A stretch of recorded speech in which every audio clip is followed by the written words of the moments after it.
Hace 2 semanas llamamos a bajar la intensidad electoralista y pedimos que el gobierno ponga en marcha un programa de emergencia alimentaria en todo el país.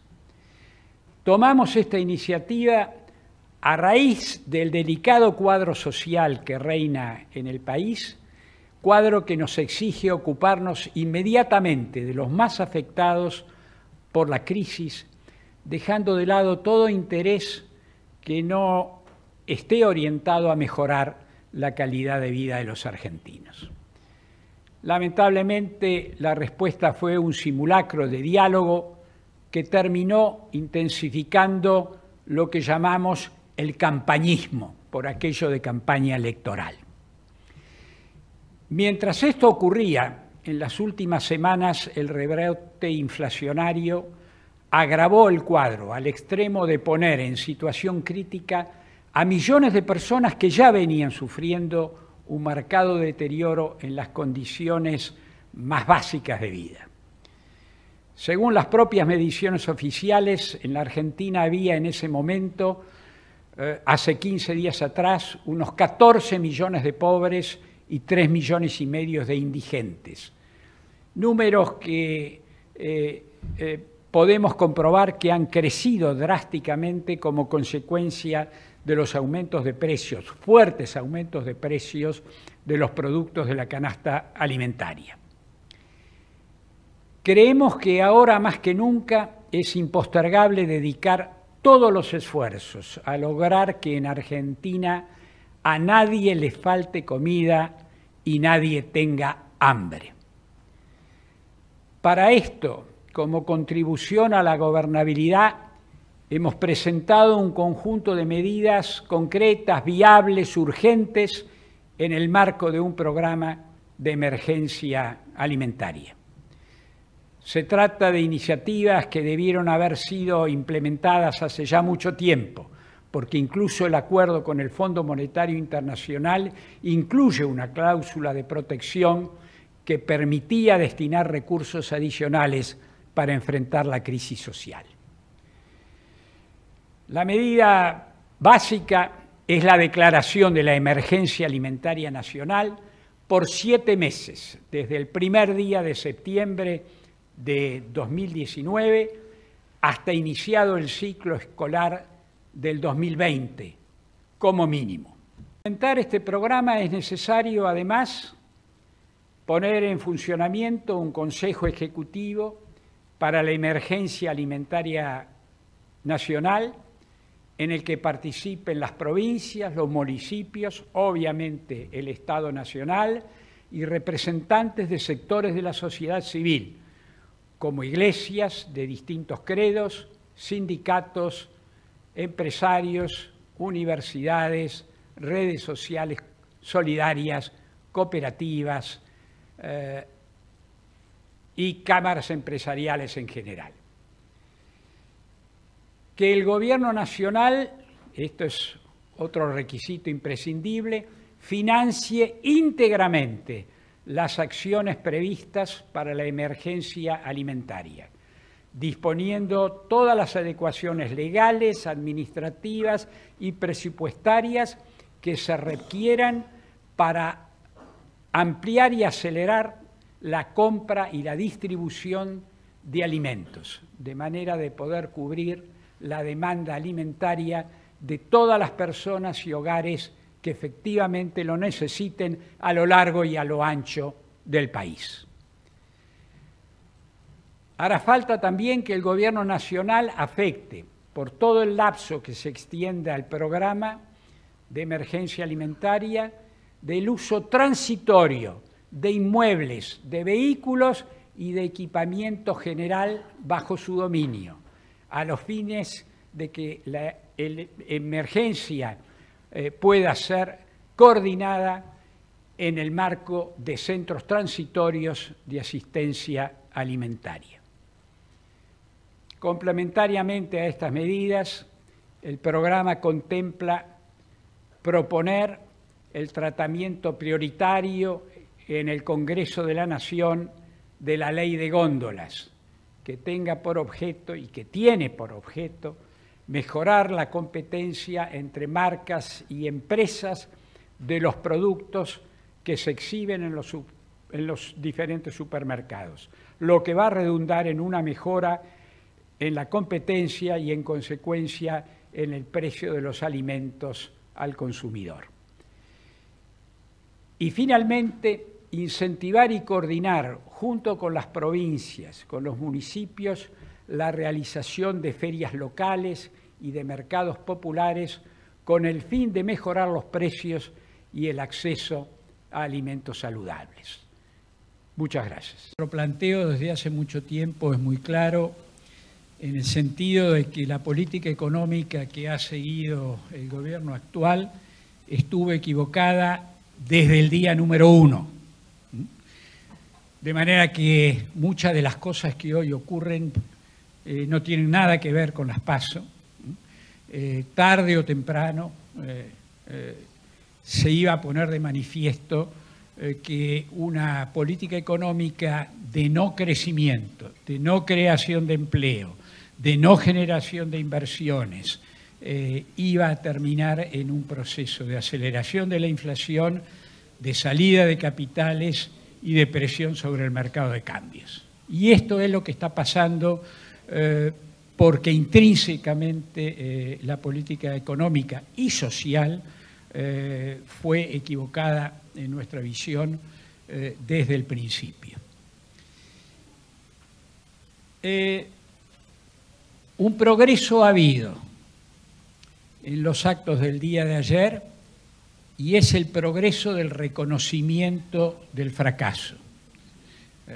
Ustedes saben perfectamente, las anteriores autoridades del Ministerio de Hacienda nos castigaron durante 2 años de manera permanente con un discurso insulso, mentiroso, técnicamente incorrecto, de lo bien que íbamos, de cómo se estaban equilibrando las cuentas en un contexto en el cual la economía seguía cayendo, donde los despidos aumentaron de manera notable en los últimos 18 meses, donde la propia salida de capitales por desconfianza se aceleró. El haber admitido que había que reprogramar la deuda, que es lo que surge del anuncio del día de ayer, nos ubica por lo menos en un campo de mayor realismo y en ese sentido entre el Ministerio de Hacienda anterior y el Ministerio de Hacienda actual hay un progreso y hay que reconocérselo a las nuevas autoridades de Hacienda, que incluso, ya hablando de las soluciones concretas, han tomado algunas de las propuestas que desde el mes de mayo nosotros venimos haciendo. Ustedes recuerdan que yo le pedí al presidente allá por mayo, y lo reiteré en infinitas oportunidades, la conveniencia de empezar un proceso de alargar los plazos, de negociar el alargamiento de plazos de la deuda con el Fondo Monetario Internacional. Hasta ahora eso no se había hecho, ahora explícitamente en el programa está incluida esta renegociación. Digo, esto me parece un progreso porque de avanzarse puede ayudar al próximo gobierno, cualquiera sea él, a tener un poco más de tiempo para formular su propia política económica sin que al día siguiente tenga vencimientos fuertes, porque además los vencimientos estaban muy concentrados de parte del Fondo Monetario. Lo que no se puede negar es que ha habido un proceso electoral, que ese proceso electoral dio resultados distintos a lo que el grueso de las encuestas marcaban, distinto en consecuencia a lo que el propio gobierno esperaba, y ese dato no puede ser ignorado. Ese dato existe, hay que entenderlo como tal, y eso ha tenido algún tipo de implicancias, pero como dije al principio, no es la responsabilidad, el resultado de las PASO no es la responsable de las cosas que están ocurriendo básicamente en los mercados. Era simplemente una cuestión de tiempo. Piénsenlo de esta manera. Finales del año 2017, el gobierno tuvo un enorme triunfo electoral, ¿verdad? Diciembre del año 17 hubo problemas, a un mes y pico de las elecciones, y en marzo del 18 finalmente la crisis de devaluación. Ahí el gobierno había ganado las elecciones y sin embargo las manifestaciones más fuertes, más o menos de mitad de mandato, se dieron simplemente porque la política económica era incorrecta.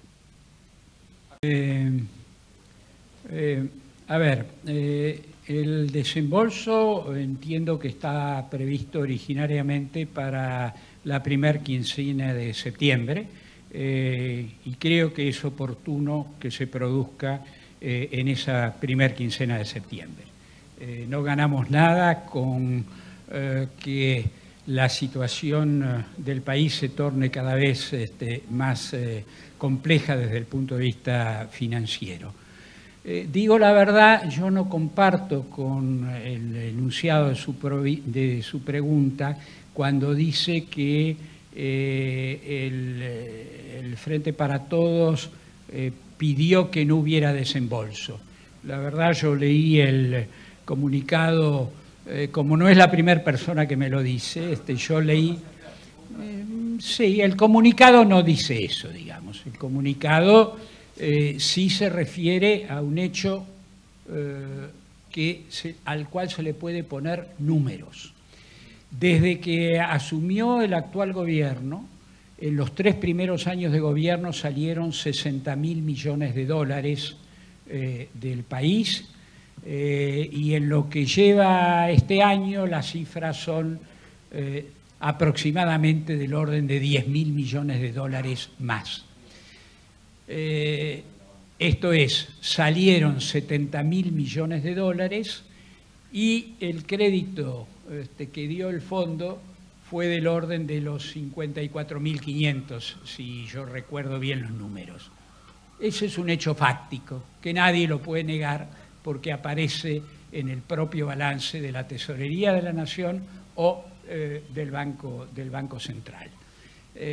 Después las interpretaciones corren por cuenta de cada uno. Es un tema de interpretación de todas las medidas del día de ayer, son complejas, hay aspectos positivos. El aspecto positivo tiene que ver con este intento de alargamiento de los plazos con el fondo y sobre todo tiene que ver con reconocer que la política anterior había fracasado.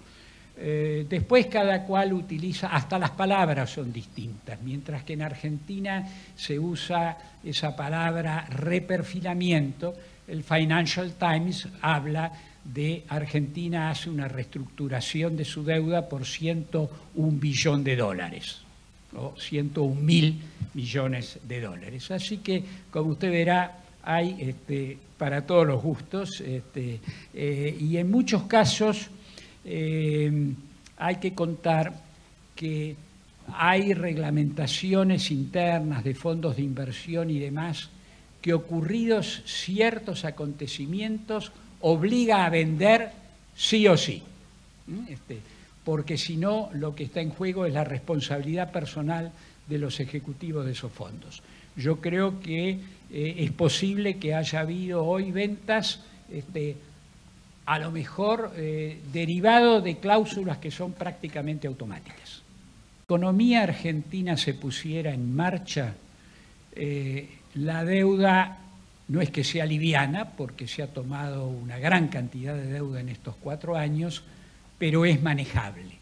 Se torna inmanejable en el marco de una economía estancada o en retroceso. Yo le recuerdo que los últimos 2 años, el actual y el anterior, hay una caída en el nivel de producción o de Producto Bruto del país Y eso a su vez se enmarca en un plazo mucho más amplio de 8 años, 4 del gobierno precedente y 4 del actual, de estancamiento absoluto de la economía.